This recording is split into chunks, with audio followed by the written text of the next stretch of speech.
السلام عليكم ورحمة الله وبركاته. ضوضي الميل البجوكتان كسر هذا برنامج كدبراني شو وتضبط كان إذا جاي من أيام نيروبي برنامج كتضبط كان مرتك يجوه وسير كحجين كي هراء وزارة المالية ده بنتلان أحمد ياسين صالح وعن كوكولا نيروبي وسير كسر دو إن الله الشيء كيبل يدبراني. بسم الله الرحمن الرحيم. أولا سودو جامع وحن لي هاي برنامج كشو دبراني شو وبرنامج رنتي فيه مر والباء ومدة أتبية وحوي دناها ومدة إيو واحتر كوضة تصالينا وحوي وحياة بدن أو شعب جودرين كوضة هي. أضبط ما صنتهاي وزير أحمد ياسين كهر أنتي أذن هين وزير كجناح صلاح حيد شقاء صدح سنة يدور بلوضة وشقينيسي الدولة هذا ولا شقينيسي تضبط كي هراء أنا هلكن شو قاعد أنا عن أركي هذا وريجيني يحلك محاد قبضت هدي الجوجل هو سعر ده كسوق الرسم ما أنت محد شيء كرته. بسم الله الرحمن الرحيم. ورنتي مدة صدح سنة إيو لح بلوضة أيان وحوي وشقيني ومدة وحوي رير بنتلان وحنا هارنتي وحنا كشقيني وزارة هالبولة وحوي هرمارك ضلك إيو جريتان كدولة نمو بنتلان رنتي وحال أوران كرا مدداس وحيابه عن كسوق قبتي وزارته رنتي وحلا طابان كرو لنا تلمامي كرو وحكم إذا رنتي مركي عن حلك اللوريجني لو كون أفريقيا طبنكي نلو مقعابي وزارة المالية وحنو كبلوني إن نصمينا شروع دي إنلان ريفيوغا أو أهيد شروع دي عنشورها بريغا وايو ميزانية دلكو لها مركا وحي كوصاليسنيد وحوي ميزانية كاستامسكا أو حيابها تليفوينكا كاستامكا أو فردوينكا runtii marka ma ahayn miisaaniyad lagu talagali karo waayo waxa jiray bilabad xirana oo runtii baddaasi markay xiranto waxa hoos u dhac ku imaan jiray miisaaniyadii marka anagoo ka duulayna in miisaaniyadu ay noqoto mid mataqaanaay isku tashigeedu ay waxa weeye ka tarjunta Puntland waxaanu hindisnay inaanu sameeyno shuruucdii canshuuraha bariga waxaanu soo qaadanay shuruucdii canshuuraha bariga ee 1998 madaxweyne Cabdullaahi Yuusuf uu ku aasaasay wadanka oo markaas aan dib u eegis lagu sameyn waxaanu fiirinay tareefada waxa weeye inland reviewga waxyaabaha kalifay inay waxa weeye shacbiga bixin waayaan canshuuraha kan waxaanu aragnay inay yihiin canshuuro waxa weeye lagu saleeyay waxyaabo maaragtay waqtigii dawladda Soomaaliya iyadoo laga duulayo waxa weeye la soo wada minguuriyo la soo qaatay waxaanu marka isku daynay inaanu canshuuraha dhimis ku sameeyno si ay dadku u bartaan maadaama wadanku burburay burburkaasina waxa weeye waqti 20 sano ku dhow lagu jiray shakhsiyaadka hadda ka howlgalaya ganacsigana ay u badan yihiin dad waxa weeye la kawsaday burburkii ama garaadsaday waxaanu ku khasbanaanay marka inaan canshuurihii bariga dadku aan u barno si ay u bartaan inaan anagu ka duulayna inaan tareefada ku salayno marka qiimo yar oo jaban oo qofka aan waxba yeelaynin laakiinse waxa lagu leeyahay canshuuraha qofka u tilmaamaysa marka guul bay ahayd hadda maanta waxay leedahay Puntland tax framework waxa weeye sharci canshuuraha bariga oo goob kasto ganacsi hadana effort intaanu gelinay aanu geynay taas marka wax alxamdulillah rabbil alamin miisaaniyada dalka markaanu shaqada qabanay ku talagalka billaha waxay ahayd 3 milyan iyo 200 maanta alxamdulillah rabbil alamin miisaaniyada waxaanu soo gaarsiinay 3 sano iyo bar kadib 5 milyan iyo 300 oo kun oo dollar وبالله إيه. marka waxyaabo waxa jiray dadku aad rabaan inuu ogaadaan Puntland intii ay jirtay wax ka heshaan waxa dekada ka soo baxa kaliya runtii wax soo saarka dalka ama waxyaabaha income-ka dalka waxa weeye ku talagalkiisa miisaaniyada oo wax ku salaysan waxa weeye canshuurta inland review-ga iyo customs-ka waqtigii customs-ku ay ahayd waa waqtiga 2014 oo kaliya laga qaadi jiray canshuuraha bariga way yaraayeen waxyaabaha la qaadi jiray laakiin hadda wadanka canshuuraha bariga iyo canshuuraha customs-ka labadaba waxay u yihiin dakhli ku talagal waxa jira deeqo runtii ka yimaada waxa weeye beesha caalamka oo la soo mariyo hay'adaha international NGOs-ka iyo local NGOs-ka iyaguna waa waxyaabo yar yar oo mataqaanaa de facility-ga shaqo ee loogu talagalay in bay ku jahaysan yihiin wax xukuumadda si gaar ah ka miisaaniyad ugu noqdo maaha waxaad sheegtay shaqada aad sheegtay waxaad sheegtay inaad 3 milyan iyo 300 kun aad ugu timaadeen miisaaniyadda billaha ee Puntland lagu xisaabtami jiray haddana aad gaashiseen 5 milyan waxaan la og yahay in hadda intaad joogteen ay askar badani u mudaharaaday ama u gadoodeen mushahar la'aan labada bas qabatay miisaaniyadiina waa kordhinay askar mudaharaadaysan inaan aragno waa arrin wanaagsan waa su'aal fiican loona baahan yahay inay ogaadaan waxa weeye shacbigu runtii marka xukuumaddu uu yimaado madaxweynuhu iyo tiimka xukuumadeed ee marka uu dhiso ee kabinetkiisa ah waxa dhinac socda xukuumaddu marka ay timaado in xukuumaddu ay samayso shaqaaleyn inay samayso qaramayn ciidan marka ogow numberkii miisaaniyaddu ay ku salaysnayd ay ku jaangoonayd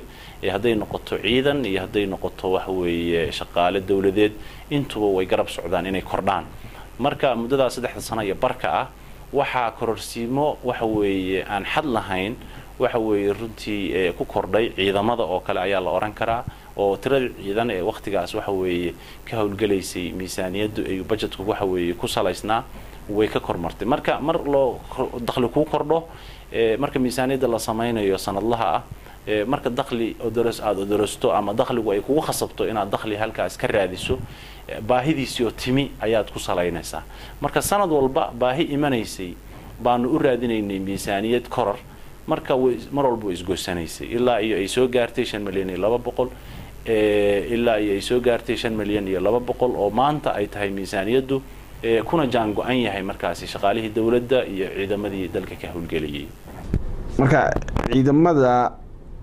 dood badan baa ka taagneed oo dhowr jeer xitaa madaxda dawladdu waxay tiri mushaharka waa siinaa way siyaasad kale wataan marka hadda ma qirsan tahay ciidamada ay mushahar waayeen laakiin ay iyaguna ciidamadii ahayn oo badan yihiin runtii mushaharku way dhacdaa inuu waxa weeye ciidanku ka maqan yahay bilo tirsan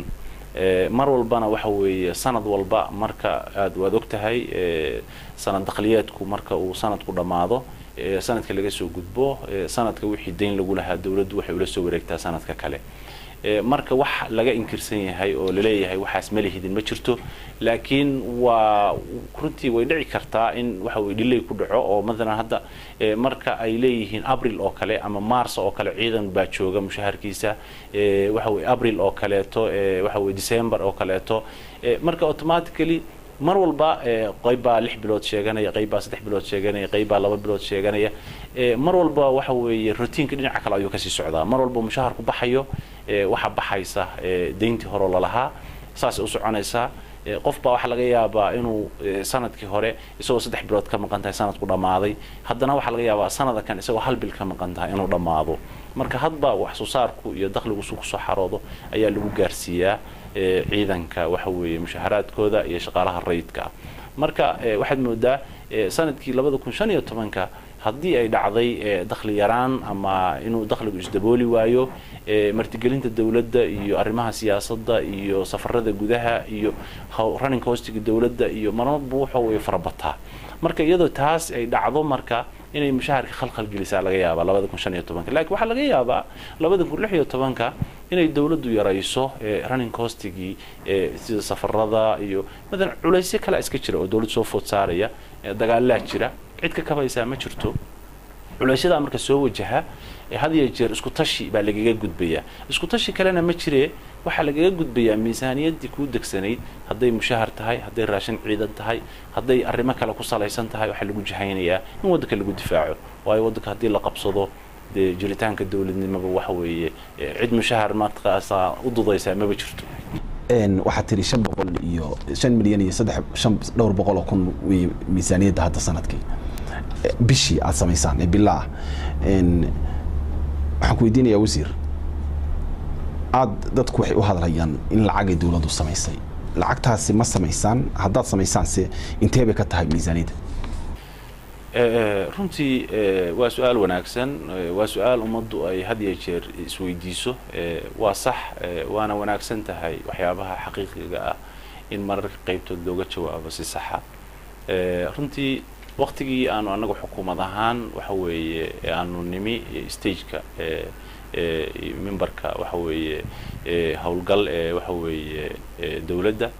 waxaanu aragnay in lacagtii shilinka ahayd ee Soomaaliga ahayd ay tahay mid gawaabsiya oo runtii aan wax hadda ummadda faraheeda ku jira aysan jirin hadday jirtana la oran jiray marka 100,000 shilin qofka maaragtay tiriya qaba oo qofku iskama tirin jirin waayo lacagtu gudaheeda way go'onayd dhibaato far badan baa ka jirtay dhanka nolosha dollarku wuxuu ahaa 2 milyan iyo runtii wuxuu ahaa 200 halkaas oo standard uu ku ahaa uu ku fadhiyay shilinka Soomaaliga la ajligeed runtii marka waxa dhici jirtay shilinka Soomaaliga marka la waayay waxa adkaatay marka in dadkii danyarta ahaa ay soo gataan waxa weeye inay helaan waxa weeye facility-gii lacageed ay wax ku soo gadan lahaayeen waxa yimi barnaamijyadan electronic ah lacagaha la isugu diro sahal iyo e-dahab iyo waa la socotaa runtii waxyaabahaas oo dhan waxay meesha ka saareen shilinkii Soomaaliga ahaa shilinka Soomaaliga ahaa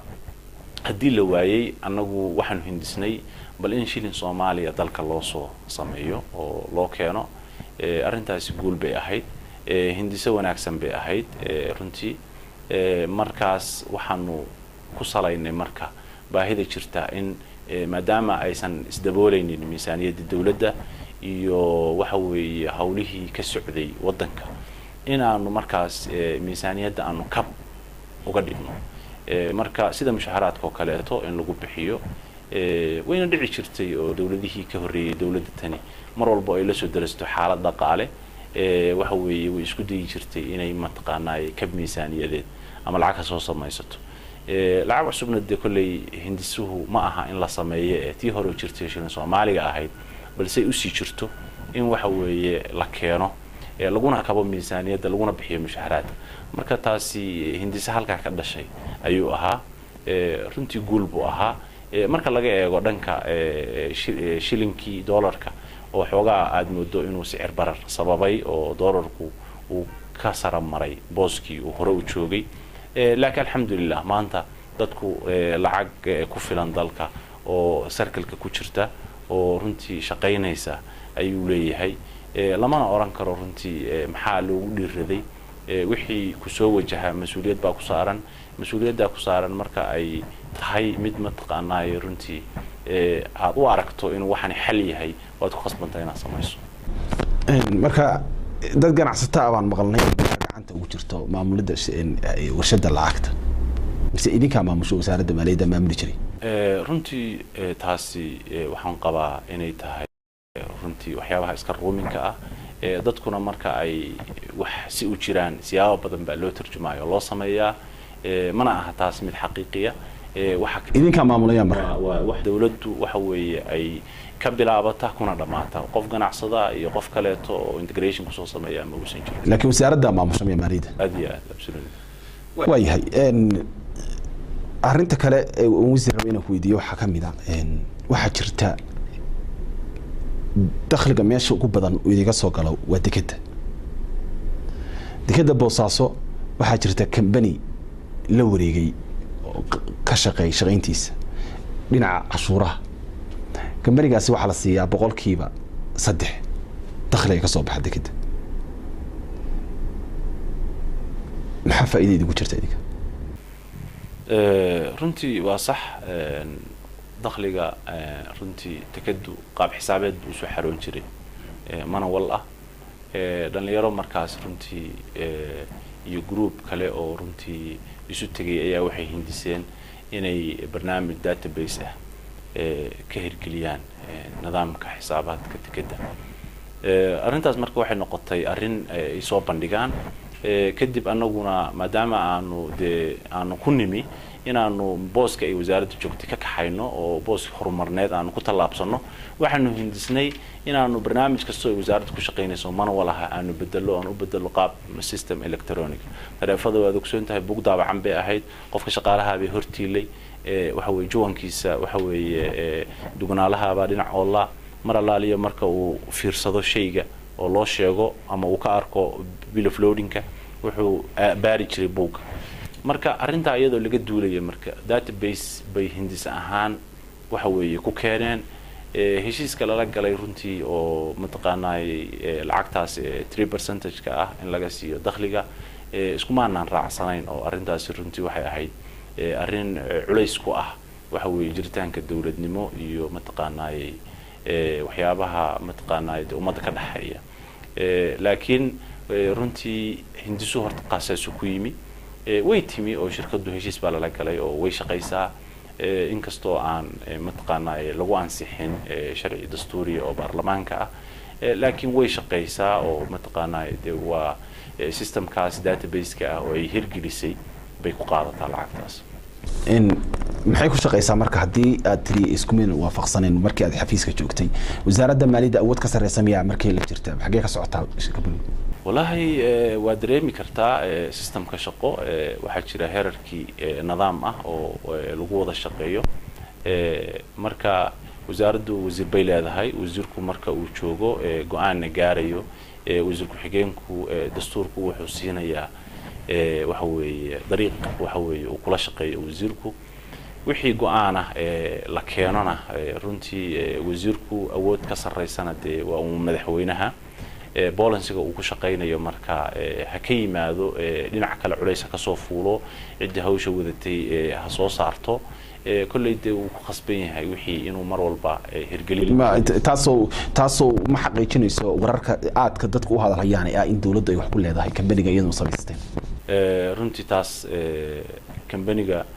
ma oran karo hebel oo dawladda ka tirsan ayaa qayb ka ah laakiin kambani jira oo shaqeeya oo heshiis lala galay cadaadiska meesha ku darantay in sidiisa lagu ansixiyo barnaamijku sidii ku shaqeeyo absolutely kulleeyda wixii hadii la keenay la approve gareeyay talaad ku leedahay kama hor imaan kartid lacagtaasi 3% boqolkiiba maxay noqonaysaa bishii intee boqol ku runtii ku talagalka dakhliga ee takadu hadba waxa 5 milyan markuu yahay xisaabta adigu sheegtay ma aha customku 5 milyan waa dalka oo dhan oo in la review ba ku jira laakiin dekada 3 milyan ka soo xirotay kaliya markay noqoto de 2 milyan to almost meelahaas ay noqonaysaa in 2 milyan meelahaas dakhli ahaan takada ka soo xaroto kadib 3% ku dhacdo sida loo bumbuuninayna ma aha adigu bishii waxaan u malaynayaa dakhli ku talagal ah 70 almost meelahaas ay noqon kartaa inay ka helaan waxa jira kambani kale oo idinkoon idinla shaqeynaya wasaaradda maaliyadda oo wuxuu ka shaqeynayaa isaguna sida hadda u hadlaysid xisaabaadka sixidiisa ayuu ka shaqeynayay markii aad xafiiska joogtay ayaa isagana la sameeyay World Bank baa qayb weyn ka qaadanaya BMF mashruucaasi waa mashruuc isna xisaabta ka shaqeynaya labadaas si wada shaqeynaya برنامج كان هندسها وول بنكي برنامج كان FMS كو رنتي وبرنامج رنتي نظام كي ميزانية دالك أودن أي نقونيسو مد وحوي نظام وحوي ترانسبيرنسي oo runtii database kaasi waxa lagu shubayaa system kaasina wuxuu sahlayaa in qof kasta oo wasaaradda jooga oo ka shaqeeya nidaam xisaabeed dakhli ama kharash in systemka lagu wada xiriiro oo aniga hadda meeshaan marxaladan hadda joognay ee wasaaradda aan soo gaarsiinay waxay ahayd marxalad runtii barnaamijka FMS uu runtii taabageliyay kana dhigay barnaamij transparency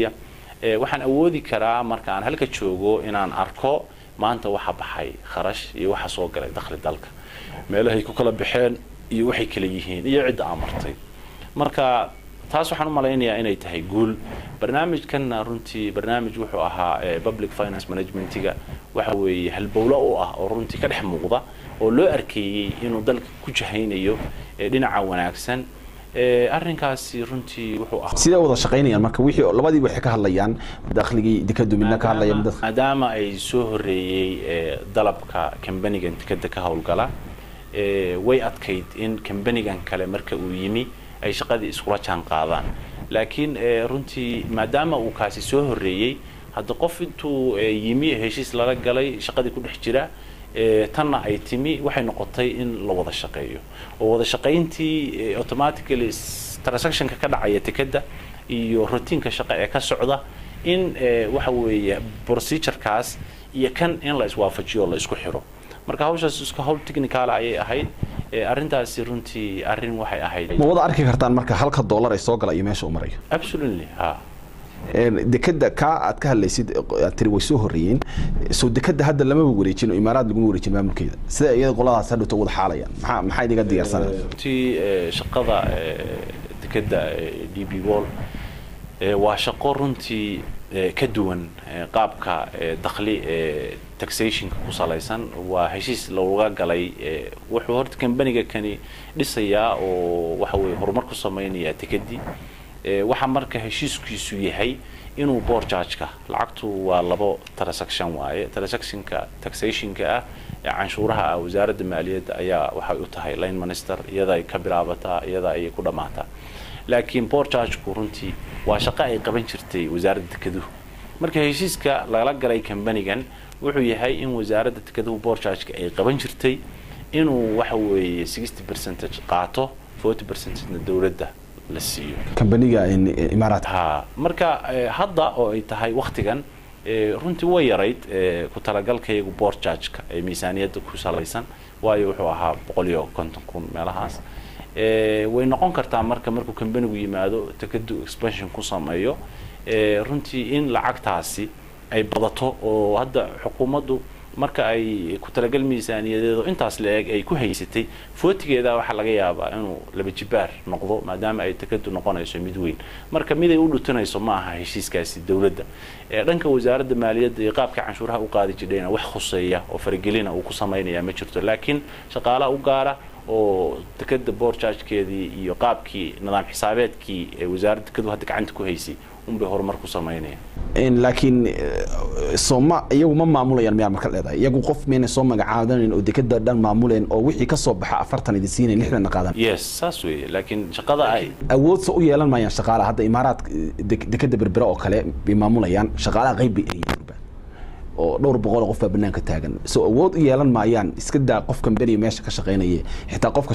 shaqeynaya awoodooda absolutely way eriyaan shaqaalaha ay soo tababarteen bay keenayaan hadda kulli proposalka u diyaarsan intaan xogaalkayga waa in shaqaalaha hadda jooga ee shaqeynaya la horgeeyo liiskooda kadibna ay tababar geeyaan qofka tababarkaas qaadan waaya ee ka soo bixi waaya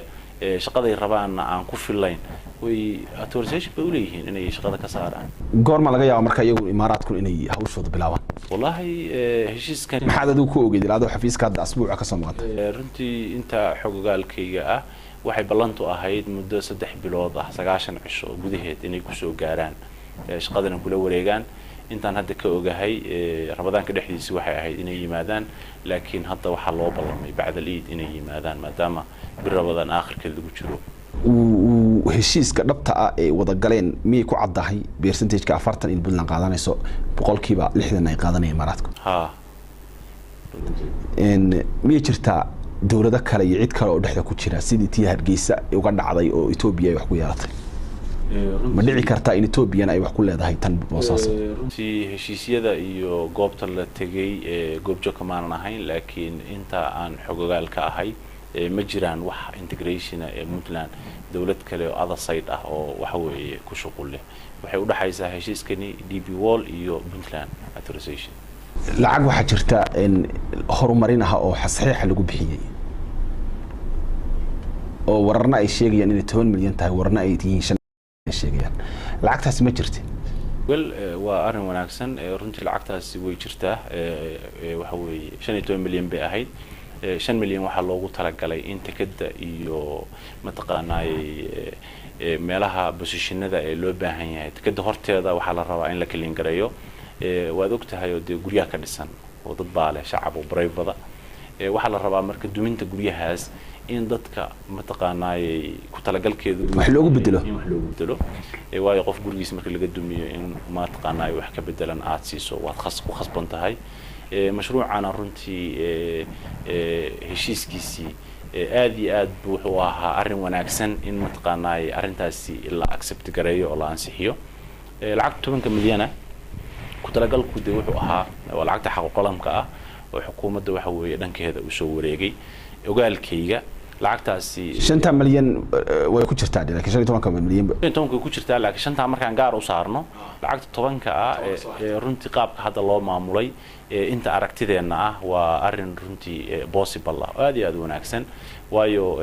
media oo public ah ayaa waxa weeye 2 milyan iyo bar waxa lagu kabay airport Garowe taagnaa oo runtii markaas mashruuciisu meel kale ka socday hase ahaatee lacagtiisii la waayay oo waxaan u malaynayaa in xogaalkaasi la wada og yahay mashruucaas marka maadaama uu taagnaa go'aan ku dhiirasho leh ayuu qaatay madaxweynuhu runtii aad baan ugu mahad celinayaa waayo waa wax wanaagsan 2 milyan iyo bar ayaa airportka ay noqotay in waxa weeye lagu dhameystiro inkastoo aan ogahay kambanigii shaqada hayayna inuu waxa weeye qayb kamid ah maadaama culays uu yimi delay ah dhankii heshiiska iyo ku talagalkii dakhli inuu isagu ruuxiisu undercover wax uu daboolay aad bay ugu mahadsan yihiin runtii wadadii ceel daahir oo socotay oo isku tashi ku socotay runtii dawladda tanna inta ay jirtay lagu ammaanayo oo la leeyahay runtii waa shaqo runtii lagu dhiiraday waayo ma dhici jirin in 150 kilomitir 120 kilomitir 70 kilomitir isku tashi lagu dhisto halkaasna lacag 1 milyan ayaa waxa weeye lagu kabay marka infrastructure-ka hadii lacagtaani waxa weeye sida hadda ay u bilaabatay hadii ku socoto waxaan leeyahay waa guul shacabiguna waxay u arkayaan runtii arrin possible ah wanaagsan lacagta awal ma waxay ku soo dhacday akoonka dawladda mise akoon gaar runtii maadaama annagu bangiga iyagu uusan lahayn nidaam waxa weeye u bangiyada caalamka uu si toos ah waxa weeye wax looga soo diri karo waxna ugu diri karo waxa dhacday in aanu adeegsano bangiyada acceptable-ka ah oo in wax loo soo diro waxna diraan marka waad ogtahay oo bangigeenu treasury-giisu wuxuu ku saleysan yahay waa khasnad dawladdu ay isticmaasho kaliya marxaladdu hadda joogana runtii waa laga hormarin karaa ku talagalkuna waa ahaa in laga hormariyo laakiin ilaa hadda kulay wax qabsoomay maaha oo treasury-gaas khasnad dawladdu leedahay marka waxa u cudur daaraysaa inaysan lacagtaasi soo gelin dawladda gacanteeda marka hore bangiga dawladda soo gelin oo ay martay meelo kale tiraadeen waa mari kartaa waa labo lacagta in lagu soo diro oo ay ku soo gaarto oo ay ku soo dhacdo khasnadaada dawladda iyo in aad boos kale ku soo dirsato khasnada dawladda kula wareegto marka inay toos noo soo gaarto maadaama ay suurta gali weyday waxay noqotay inaanu position kale ku soo dirno markaas si transaction-ku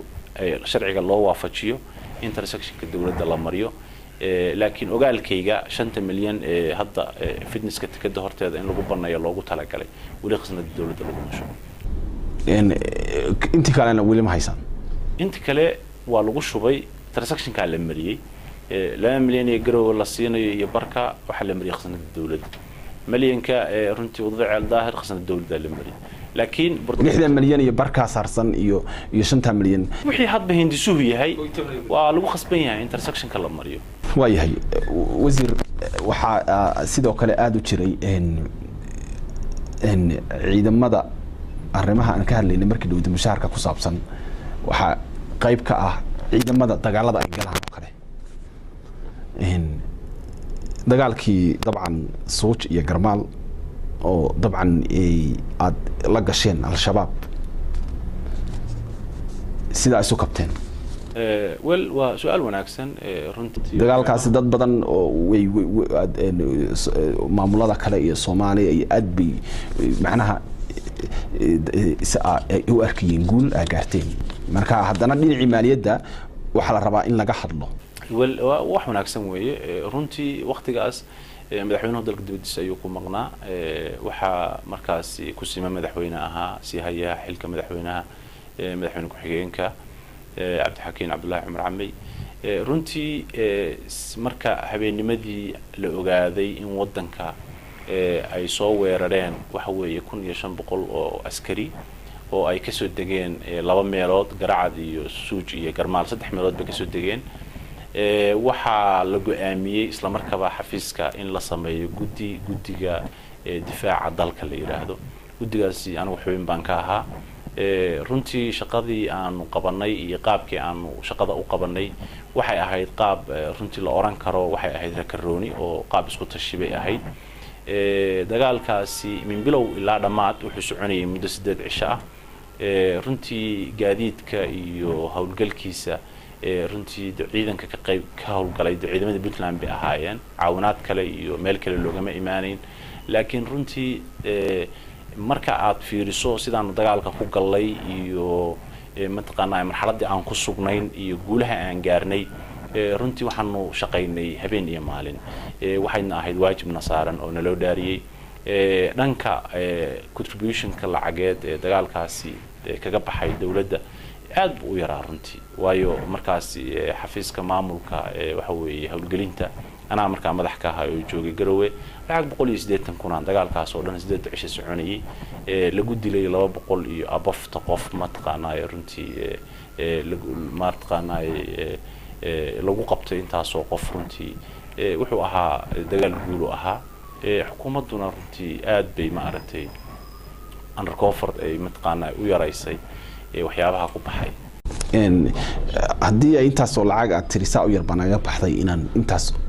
عيدا إسكعلنا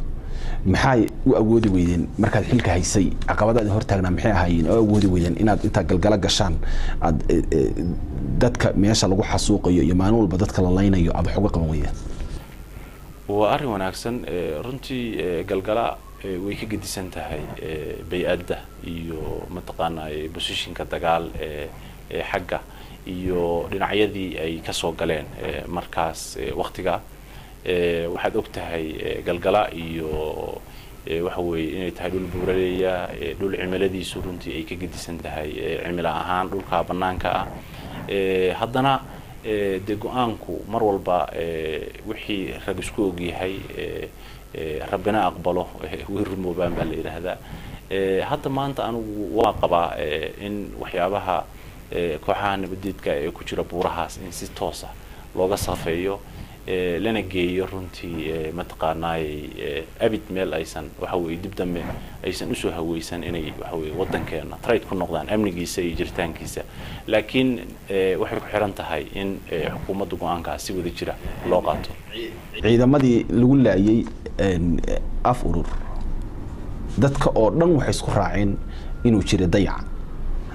هدو يهي ضيع عمني هدو يهي ضيع ورحل هدو يهي ضيع دقالة هدو يهي ضيع دير رجلين أدوهم حتى أمس أنت إذا ما إني هلين وأنا وناكسن ويا رنتي و لين عملية ده أدو واجي قدام بيسكوكو وجاي لمن كاسي ضيع عملية ما هيست ضيع حب ما هيست مركز كواد وحنو تعسيني هرتا أنت كل مطي ماشى قيس كودي قرابة دي waxaan leeyahay Allahu naxariisto waa shahiidin runtii waxay ahaayeen ciidanka daraawiishta Puntland kana hawlgala buuraha runtii ciidankaasi waxa la oran karaa waa ciidanka runtii kaliya maanta waxa weeye runtii xukuumaddu ay xil weyn iska saartay maadaama ay goobaha ay ka hawlgalayaan ay tahay goobo runtii aad iyo aad mataqaanaay environmentiga iyo difaaceeduba ay tahay soo jeed marka ciidankaasi runtii raashinkiisa iyo mushaharkiisa xil weyn bay xukuumaddu iska saari jiray waana la bixiyaa oo bil kasta waa la bixiyaa wixii kale oo facility oo demadan gaadiidku oo kale marka uu waqti dheer difaac ku jiro hubka la haysto markay waqti dheer difaac ku jiraan waad ogsoon tahay oo maintenance-kii repairing buu u baahanayaa waxyaabahaas oo kale dawladdu way ka haystaan caqabado oo awoodoodu uma saamaxayso logisticada ciidanka maadaama la daala dhacayo mushaharkii raashinkii dhankaasi marka waa dhan aan hadda mataqaanaay xukuumaddu aysan qorshe kala hayn in mataqaanaay qalabkooda la repair gar marka ciidanka wareysata hadda runtii waxyaabaha ay ka cabanayaan kuma ma aha kaliya mushahar iyo raashin ma aha waxay ka cabanayaan agabka ay haystaan inuusan u saamaxaynin inay ku difaacaan wadanka waayo markuu waqti dheer qofku meel joogo uu ku caajisaya runtii marka way jirtaa waxyaabo mataqaanaay loo baahan yahay xukuumaddu inay qorshe ka yeelato ku talagal miisaaniyadna loo sameeyo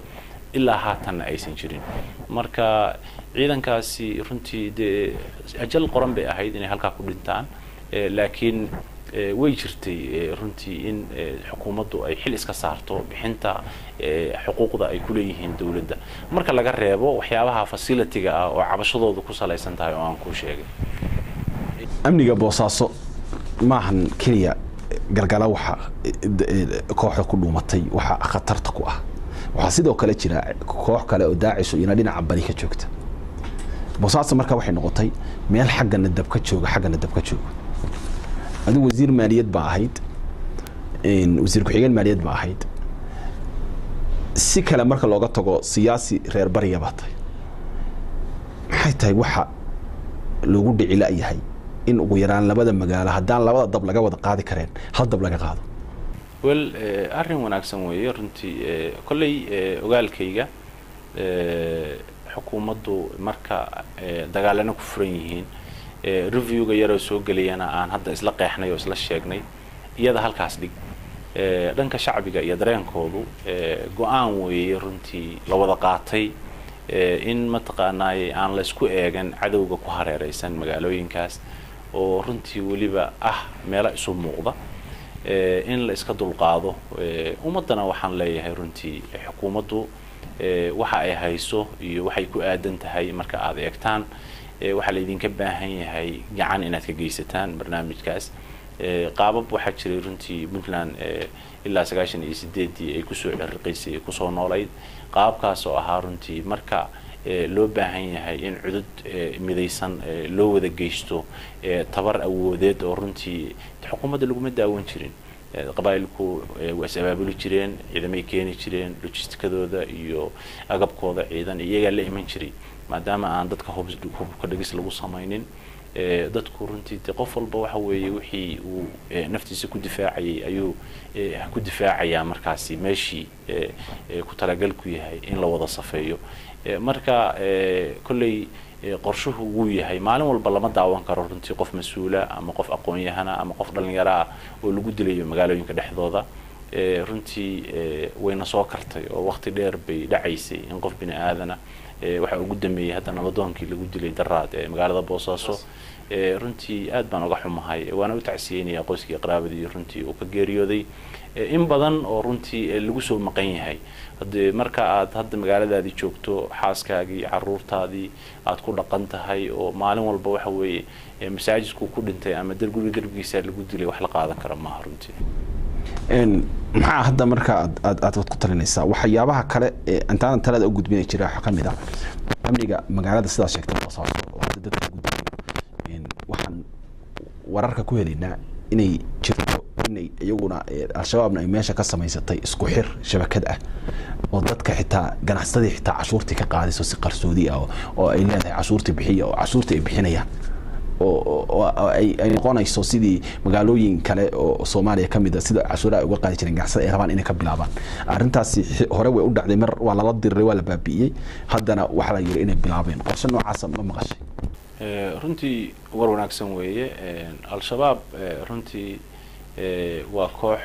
runtii nabadiida ogaalkayga dadka ganacsatada ah ee jooga magaalada Boosaaso magaalada Boosaaso dawlad baa ka jirta nidaam iyo system baa ka jira inta ay socdaan dadka canshuur kama urursan karaan laakiin qaab kale oo tahdiid ah oo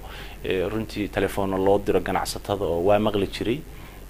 ma ahayn sida hadda hadalku isu soo tarayo si ka gedisan bay ahayd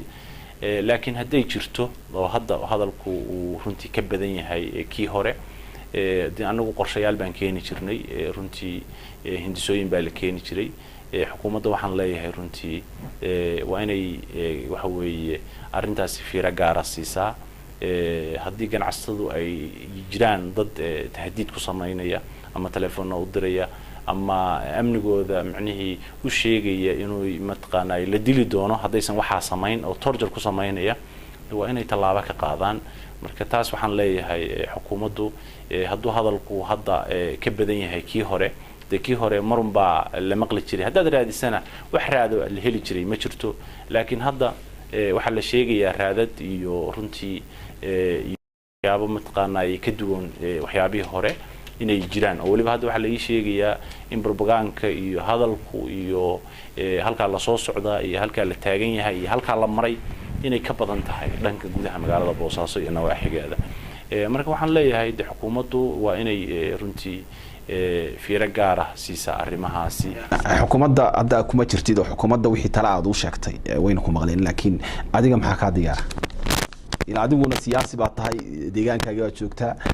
arintan waa arin khusaysa gobolkii wax badan bay noqonaysaa adiga iyo dadka kula lodka iyo dadka wax ku maxaad oranaysaa maxaa yihiin doorkaagu ka diyaar su'aal wanaagsan weeye runtii anigu ka Axmed ahaan maadaama aan hadda xukuumadda aan partner ka ahayn waxa weeye inaan garab istaago waxa weeye dalka difaaciisa muqaddas buu yahay waayo anigu passport ajnabiyana malihi dalkan ku dhashay dalkan inta ku soo leekaaday shaqadii waxa weeye dalkan ka bilaabay ummadda dalkan ugu adeegay dhexdiisa haddana nin dalka meel uga socda maahi waxaan insha Allah rajaynayaa inaan wadanka difaaciisa qayb ka ahaado sida hore oo aan waxa weeye xukuumadda markaan ku dhex jiray aan qaybtooga ahaa inaan haddana qayb ka ahaado marka taas waxa weeye markaan xilka ka tagay kadib madaxweynahan gaar u kulannay waxaan u sheegay inaan anigu ahay Axmed Yaasiinkii shaqadii firfircoonayd iyo nidaamkii shaqo ee ka dhaxaysay dawladda sida u sii wada hayay wasiir laba waxyaabood waa laga yaabaa in dadku hadda isweydiiyaan Axmed Yaasiin maxaa xilka looga qaaday laakiin waxa ka horeysa Axmed Yaasiin maxaa lagu doortay markii hore su'aal wanaagsan weeye runtii waayo marka taas laga soo jawaabo tanna laga jawaabi kara runtii markii hore xukuumaddu Cabdiweli markii la doortay dhammaan raggii hore ilaa 98 soo shaqeynayay waqtiga dheer shaqada ku soo jiray waxa opportunity-ga koowaad iyo campaign-kiisi uu ahaa inuu dhalinyarta aqoon-yahaniinta wadanka waxa weeye inuu Jaanis siin doono marka Jaaniski horta aanu ka faa'iideysanaya baan horta ku weymay ballanqaadkaasina wuxuu ahaa ballanqaad runtii la oran karo wuxuu ahaa mid si sax ah uu u fuliyay madaxweynuhu waqtiga hadda qofku marka uu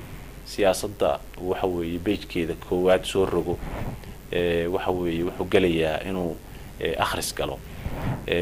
akhriskaas runtii waxay kaga dhamaanaysaa beejka dambe ee buuga runtii marka muddo xileedku wuxuu ku salaysan yahay muddo 5 sano hadda waxa la oran karaa 2 meelood iyo mataqaanaa runtii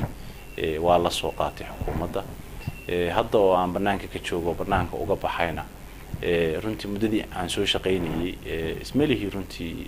waxa la hakratay waayo efforts far badan baan geliyay in dhaqaalahana kor loo soo qaado oo shaqadii marka la yigmaday ahayd in la beeqaamiyo dakhliga dalka soo galay in tala bixinta dawladda iyo qofku wasiir uma aha kaliya mataqaanaay uma aha wasaaradda loo magacaabay kaliya siyaasadda dalkana wuxuu ka leeyahay hagista iyo jiho iyo taladiisu leeyahay qaybna uu ka qaataa runtii maadaama waxa weeye si isku tashi oo dalku waxa weeye u sii hore loogu sii wado marka runtii waxyaabahaas oo dhan wixii dhalinyaranimo inta uu qofku tallaabo ku qaado hadhowna waxa weeye laga dhigan lahaa tusaale waxaan u malaynayaa inaan doorkeedii buuxiyay marka aan anigu hadde ra'yigayga ka hadlo kayga kaliya ma aha mid suuragal ra'yiga caamka dadweynahana runtii waa mid maarta qofka dhiirigelin iyo mataqaanaa u sameyn kara marka aad systemka gudaha ku jirtana ma ogaan kartid ummaddu inay ku jeceshahay inay ku nacab tahay marka aad ka baxdo ayaad ogaan kartaa marka runtii aad baan ugu mahadcelinayaa markaan xukuumadda ka baxayna runtii cabir gaar ah iyo miisaan gaar ah isa saaray markaan xukuumadda ku jirayna runtii miisaan kale oo guriga ii yaala baan saarnaa marka aad iyo aad baan runtii isu leeyahay doorkii dhalinyarada inaan tusaale runtii ka dhigo oo bulshada hadda nin kastoo dhalinyaro ah mataqaanaay dalkiisa wax ku bartay ku soo barbaaray ama dibadda wax ku bartay marka uu arko kaalinta dhalinyaranimada iyo booska aan ku jirno waxa hindisihiisu noqdaa inuu runtii isaguna kaalintiisa buuxin karo marka uu ka dhiiran yahay markii uu hortaagnaa hal siyaasi oo ay reerku ama kulli qaabka hadda miqyaaska wax lagu qiyaasa constituency-ga waxa qofku meel buu ka soo galaa oo qaabbeeleedkaas un baa hadda wax lagu qaybiyaa marka hadda waxaan u moodaa in dhalinyartu ay mataqaanaa ay ka dhiiran tahay waqtiga hore waxa laga yaabaa qofku isagoo Hindiya master dhameeyay oo jooga waxa weeye positionka wax ku bartay in xukuumaddii oo la dhisay uu awoodi waayo inuu booski tago waayo faarax guuleedoo hore uu yaqiinay baa mar walba meesha iska fariisanaya oo dee uu ku xisaabtamaya marka laakiin hadda way ka gedisan tahay sida alxamdulilah qaabkan ku baxay iyo sidaan xukuumadda kaga baxay runtii waxaa la oran karaa wuxuu ahaa qofku calafkiisuna mar buu qoran yahay maya ma jirin aniga madaxweyne wax khilaaf ah oo na soo dhex galay maysan jirin shaqadeyduna waxay ahayd runtii shaqo aan u watay sidii loogu talagalay marka ma uusan jirin laakiin waxaa la oran karaa wuxuu ahaa qofku marna calafkiisa ayaa meesha ka qoran oo uu ka shaqaynaya marka uu calafkiisu ka dhamaadana kan meesha jooga oo markaasi waxa weeye adiga managerka ku ana kuma tirtiri karo mid kalena ma qori karo qofkii calafkiisu galana meesha waa loo qoraa qofka calafkiisu ka dhamaadana waa laga tiraa mid kale siyaasadda ku salaysan qofku inuu mataqaanaa kursiga dee waa kursiga siyaasadda mataqaanaa aad fadhido waa kursi xalaaqa oo kursi timo jare qofku timaha loo jaro laga dhameeyo ka kici kursi marka wax shida ma jirto waa aad iyo aad baan ugu faraxsanahay runtii maxaa hadda ku qorshaysan marka Axmed runtii qorshahaygu wuxuu yahay anigu ka dhow qorshaha dhow iyo qorshaha mar walba waxaan ahay runtii siyaasi reer Puntland dalkayga runtii waa jeclahay oo runtii inaan u adeegana waxa weeye diyaar baan u ahay xukuumadda kulli hadda hal sano ayaa u dhiman insha Allah waa jeclahay kulli xukuumadda cusub baa dhalan doona malihi runtii had iyo jeer anigu waxaan jeclahay in dalka waxa weeye wax wanaagsan laga sheego si wanaagsan waxa weeye loogu adeego taas ayaa waxa weeye doorkayga koowaad uu yahay wax iska kay bedelayna ma jirtay maanta xafiiska aan fariisanayay baan ka tagay adeeg kale aan umada u hayay iyo shaqadii aan ka dhaxayay mas'uuliyiinta dalka haday noqoto isimo haday noqoto nabadoono haday noqoto cuqaal haday noqoto wax garad kale haday noqoto siyaasiyiin sidii baan isula sheer gareynaa fikirka intaas aynu daawadayaal ku soo gabagabeynaa toddobaadkan Deberani Show idiga imanayay Nairobi waxa ku wareysanayay wasiir ku xigeenkii hore ee wasaaradda maaliyadda ee Puntland Axmed Yaasiin Saalax aad baan kaga mahadcelinaya wareysiga nasiisay iyo waqtiga nasaad baan kaga mahadcelinaa barnaamijkan kale intaan ku kulmi doono toddobaadka kale waa jaamacadda Deberani inta Somali Cable ee Nairobi oo idin la nabadgeliyo كن سعيدا كن فريدا عش بفخر في الحياة لا تبالي فالمعالي بالتحدي لا سواه كن سعيدا كن فريدا عش بفخر في الحياة لا تبالي فالمعالي بالتحدي ubadkiisa qofkii aqoon guud la rabo iskuulkii caankaha Camuud baa ah diyaar daarul cilmi baa ku mataansan aqoon la'ii waa ibtile barbaarteena inta uusan jahli haleelin degdeg maanta u geeya iskuulka Camuud iskuulka waxaa lagu bartaa maadi iyo diini oo ay u dheer tahay xifdinta quraanka kariimka iyo waliba masaajid ay ku cibaadaystaan ardayda dhigata iskuulka sare ee Camuud waxaana dhiga macallimiin khibrad leh oo isugu jira Soomaali iyo Ajnabi sidoo kale iskuulka hoose dhexe ee Daarul Cilmi Academy oo ku mataanaysan iskuulka sare ee Camuud waxa uu leeyahay meel gaar ah oo ardayda bilowga ah lagu baro quraanka kariimka ah iyadoo ay u dheer tahay gaari loogu talagalay in ardayda looga soo qaado hoygooda dibna loogu celiyo guryahooda iskuulka sare ee Camuud ayaa waxa uu ka soo horjeedaa masaajidka Third Street sidoo kale tana Daarul Cilmi ayaa ku yaala Second Avenue isla wadada Third Street wixii faahfaahin intaasi dheer kala xiriir ciwaanada iyo taleefanada shaashada ka muuqda